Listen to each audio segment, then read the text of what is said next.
Hello friends, welcome back to my channel. जैसा कि आप लोगों को पता है, हम लोगों ने 16 अक्टूबर से 15 जनवरी तक निष्ठा प्रशिक्षण में कुल 18 मॉड्यूल्स का प्रशिक्षण लिया है। और जब ये प्रशिक्षण पूरा हो गया तो इसके बाद कॉम्पिटेंसी टेस्ट भी होने वाला था, जो कि अब शुरू हो गया है। और इस टेस्ट में 60% अंक लाना अनिवार्य है। तो सबसे पहला टेस्ट वाराणसी जनपद में हुआ है और आज हम लोग देखेंगे कि इस टेस्ट में क्या क्या प्रश्न पूछे गए।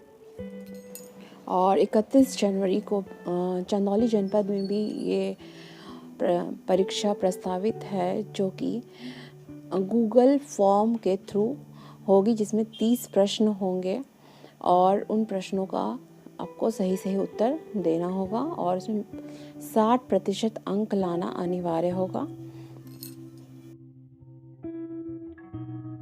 तो वाराणसी जनपद में जो कॉम्पिटेंसी टेस्ट हुआ है क्विज़ 1, इसमें गूगल फॉर्म के थ्रू 30 प्रश्न पूछे गए हैं। तो आइए देखते हैं वो प्रश्न क्या हैं और उनका सही उत्तर क्या है। बाकी जनपदों में भी ऐसे ही प्रश्न पूछे जा सकते हैं। और निष्ठा मॉड्यूल की ट्रेनिंग करते समय जो हम लोग लास्ट में मेन क्विज़ आता था, क्वेश्चन आयर आता था, उसमें जो प्रश्न पूछे जाते थे उससे जुड़े बहुत सारे प्रश्न इसमें हैं। तो पहला प्रश्न, दीक्षा का फुल फॉर्म क्या है? Digital infrastructure for knowledge sharing, digital information for knowledge sharing, daily information for knowledge sharing, only an app और पोर्टल नेम। तो इसका सही उत्तर होगा digital infrastructure for knowledge sharing. DIKSHA का फुल फॉर्म क्या है? Digital infrastructure for knowledge sharing. Second question है, निष्ठा का फुल फॉर्म क्या है? इसके भी 4 ऑप्शन दिए गए हैं। National integration for school heads and teachers holistic attitude, national initiative for school heads and teachers holistic advancement, only a web portal और app name, national intervention for school heads and teachers holistic advancement. तो इसका सही उत्तर होगा national initiative for school heads and teachers holistic advancement, NISHTHA. तो ये 2 प्रश्न जो हैं बहुत ही इम्पॉर्टेंट है, ये हर जगह पूछे जा सकते हैं। थर्ड क्वेश्चन है, हमारे देश में अब तक कुल कितनी राष्ट्रीय शिक्षा नीति बनी है? तो इसके 4 ऑप्शन दिए गए हैं।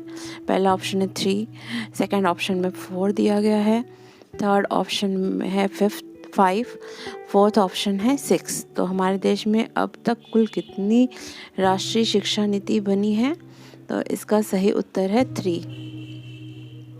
राष्ट्रीय शिक्षा नीति 2020 की संरचना है, 2020 की संरचना है 5+4+3+3, 5+3+4+3, 5+3+3+4। यदि आप लोगों को याद होगा तो ये प्रश्न क्वेश्चनायर करते समय आए थे। प्रशिक्षण का जो लास्ट में क्वेश्चनायर होता है, तो इसका सही उत्तर है 5+3+3+4।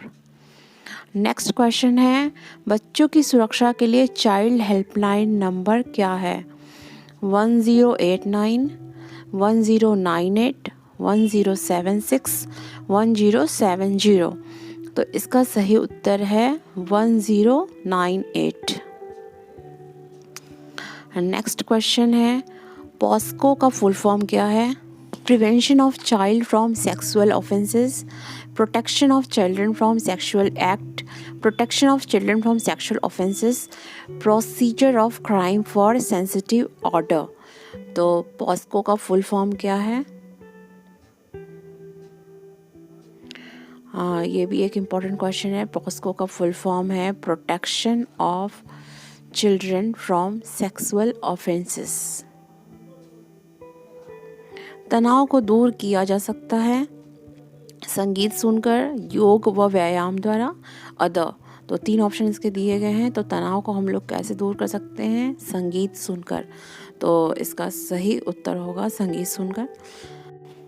तो तनाव दूर करने का अपना अलग अलग तरीका भी हो सकता है। कोई म्यूज़िक सुनता है, कोई पेंटिंग बनाता है, कोई डांस करता है, कोई योगा व्यायाम भी करता है। लेकिन यहाँ पर 3 ऑप्शन जो दिए गए हैं उसमें सबसे सही संगीत सुनकर ही है, तो हमें उसे ही चूज़ करना होगा।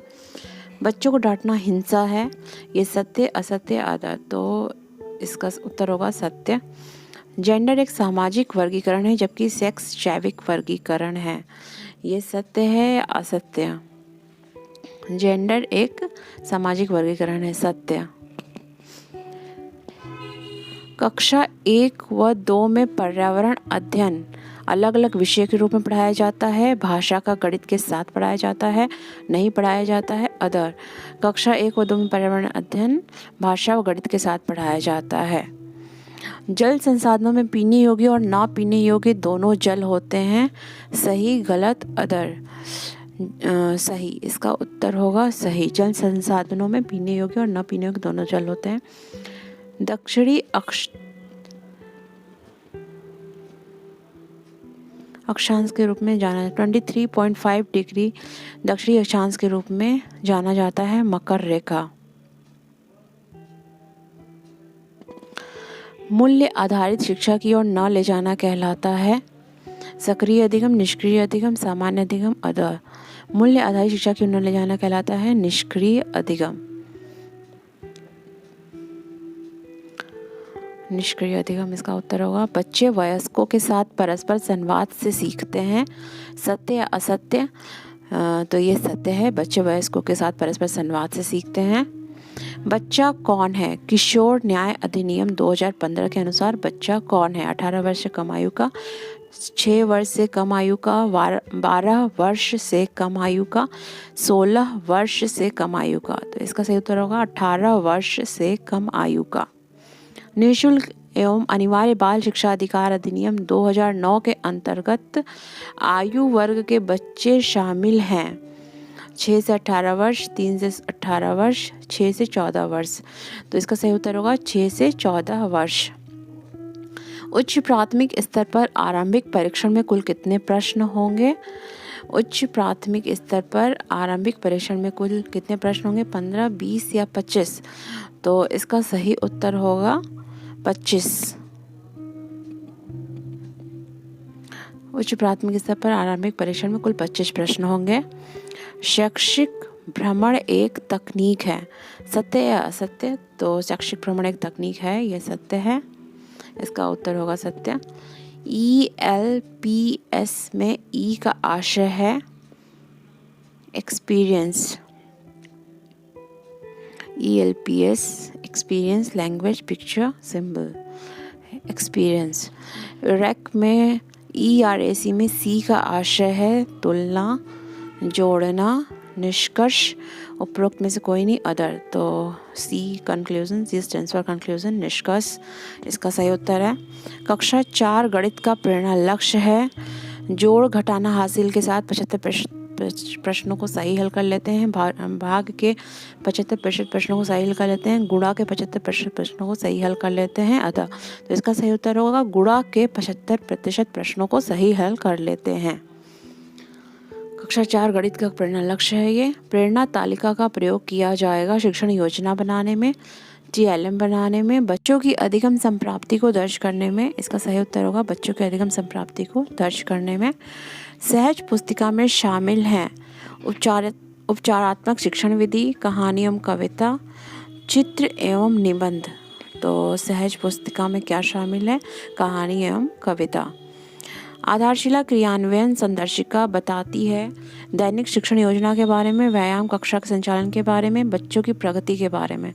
तो इसका सही उत्तर दैनिक शिक्षण योजना के बारे में आधारशिला क्रियान्वयन संदर्शिका बताती है।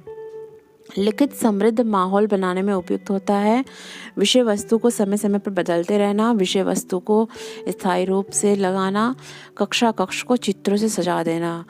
लिखित समृद्ध माहौल बनाने में उपयुक्त होता है विषय वस्तु को समय समय पर बदलते रहना। प्रेरणा सूची का प्रयोग किया जाएगा अधिगम संप्राप्ति का आकलन करने के लिए, शिक्षण योजना बनाने के लिए, अभिभावकों को अवलोकन के लिए। तो प्रेरणा सूची का प्रयोग किस लिए किया जाएगा? शिक्षण योजना बनाने के लिए। शिक्षण अधिगम सामग्री ऐसी हो जो आकर्षक हो तथा सीखने में मदद करे, शिक्षक के द्वारा बनाया गया कुछ भी। तो इसका सही उत्तर होगा आकर्षक हो तथा सीखने में मदद करे।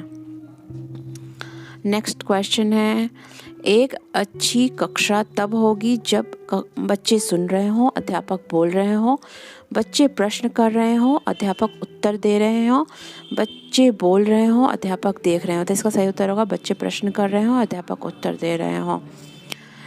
नेक्स्ट क्वेश्चन है, ARP का कार्य है सहयोगात्मक पर्यवेक्षण करना, निरीक्षण करना, अनुश्रवण करना। तो इसका सही उत्तर होगा सहयोगात्मक पर्यवेक्षण करना।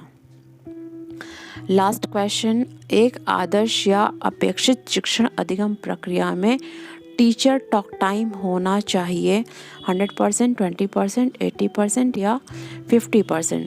तो इसका उत्तर है 20% टीचर टॉक टाइम होना चाहिए। इस तरह से हम लोग देख सकते हैं कि जो पहला कॉम्पिटेंसी टेस्ट हुआ उसमें गूगल फॉर्म के थ्रू 30 क्वेश्चन पूछे गए थे और उसका हमें सही से उत्तर देना था। इसी तरह से अन्य ज़िलों में भी ये कॉम्पिटेंसी टेस्ट कराया जाएगा गूगल फॉर्म के थ्रू ही, और उसमें 30 प्रश्न पूछे जाएंगे और जो कि मॉड्यूल्स में जो हम लोग पढ़े हैं उससे रिलेटेड होगा, मिशन प्रेरणा से रिलेटेड होगा और इन सब चीज़ों पे आधारित प्रश्न पूछे जाएंगे। ये जो प्रश्नावली थी ये आपको मदद करेगी कि किस तरह के प्रश्न उसमें होंगे और अपने जनपद में होने वाली परीक्षा के लिए अपनी तैयारी कर सकते।